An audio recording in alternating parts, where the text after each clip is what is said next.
আসসালামু আলাইকুম। আপনাদের সঙ্গে আছি আমি মোহাম্মদ মারুফ হোসেন রিমন। আজকে যে প্রোডাক্টগুলো দেখতেছেন এটা হচ্ছে আপনার দক্ষিণবঙ্গে যাচ্ছে। এটা হচ্ছে কচুয়া চাঁদপুরে যাচ্ছে। ভাই গতকাল রাত 3টে পর্যন্ত মাল বের করছি আমরা। প্রতিটা প্রোডাক্টে ইনশাল্লাহ উনি নিজেই এসেছিলেন। দক্ষিণবঙ্গ থেকে উত্তরবঙ্গে আসছিলেন নিজেই। তো প্রতিটা মাল এখানে প্যাকিং করা আছে। ভাইয়ের মাল এই যে এখানে আছে। এই যে এখানে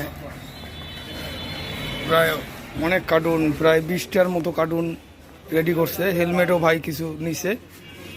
তো প্রতিটা মালেই আমাদের এখানে ভাইজান দেখে শুনে নিয়ে গেছেন।